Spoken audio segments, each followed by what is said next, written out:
Ever seen a rig that moves perfectly in a tutorial, but when you try it, everything falls apart? Smart bones seem like magic until they aren't. Why do some rigs work flawlessly while others break? The truth is, smart bones don't just fix bad rigging, they reveal its weaknesses. And if you don't set them up right, they can make things worse.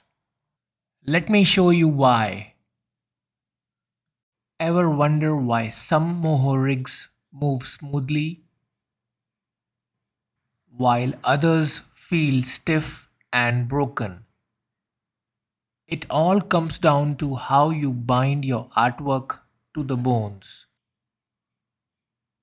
And if you get this step wrong, your character will never move the way you want.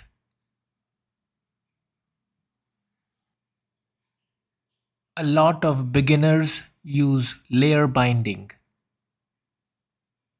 thinking it's the right approach.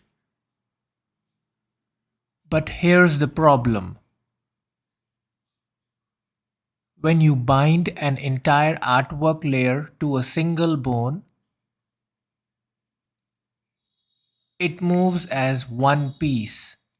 That means when you bend the leg, the knee won't bend naturally, making the rig look broken.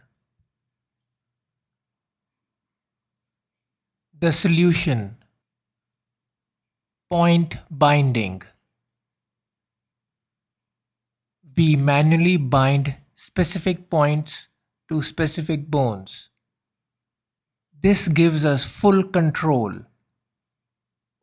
over how the artwork deforms, allowing joints to bend naturally.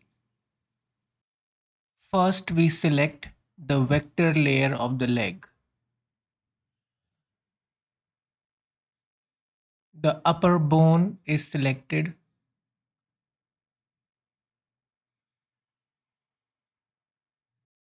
Under Bone Tools, we select Point Binding. Now we can drag and select all the points and click on Bind Points on the top. Now all the points are bound to the upper bone. Now we select the lower bone, click on Bind Points,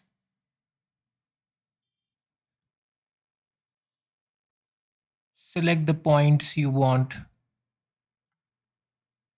and click on Bind Points.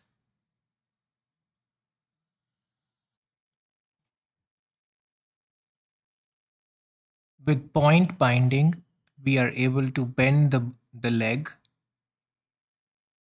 but we can see that sometimes we get distortion or uneven bending of the bones like this.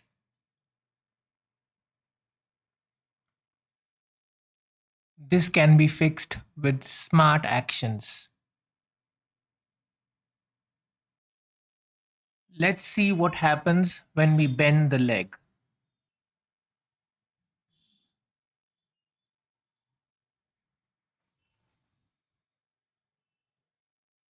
We can see that the artwork deforms unevenly and the deformation is not good. We can fix this with smart actions. If we select the lower bone, we can see on the top that its name is C2. Let's change the name of the bone.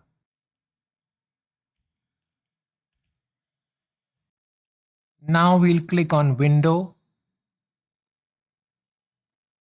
Actions, and the Smart Action panel will come up. Click on New Action. The name of the action should be the same as the name of the bone. When we are creating smart actions, the manipulate bone tool is disabled. So we will use the transform bone tool. With the transform bone tool selected, we'll click on the bone and it will add a keyframe for its default position on frame 1.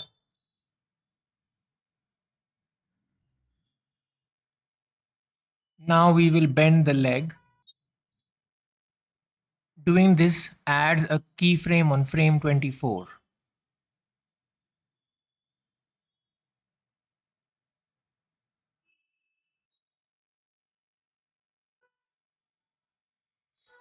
Now we will select the vector layer for the leg.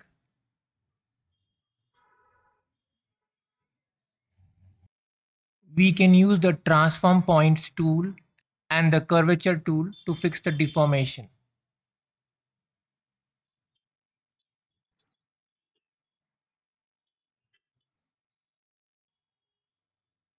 Now we will scrub the timeline from frame 24 to frame 1 and fix any deformation that comes.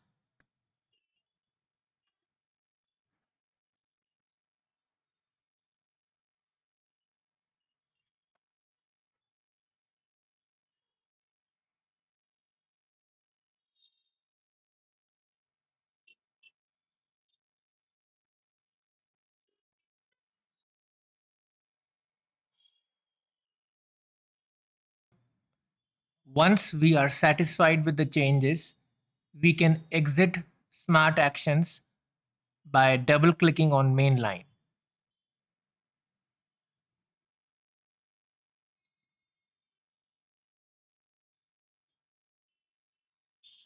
Now we can see that when we bend the leg, there is no distortion.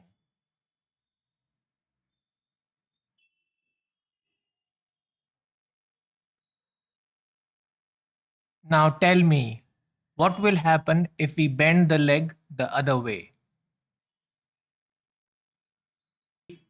When we bend the leg the other way, we still have distortion. To fix this, we need to create a second smart action for the same bone. The process will be the same. When we click on New Action, Moho will automatically assign a name to the bone.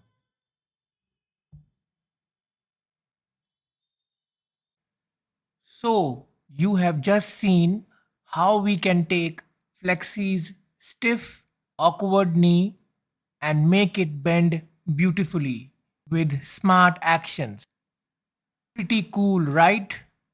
But without mastering layer and point binding, even the coolest smart actions like Flexi's knee bend can fall flat or be much harder to set up correctly.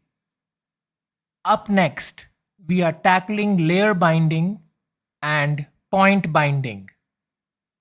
Learn how to use these fundamental bone tools correctly to avoid frustrating errors and build a solid foundation for all your animation work. So, if you are ready to finally master Moho's bone tools and ensure your rigging is as solid as can be, click on this next video.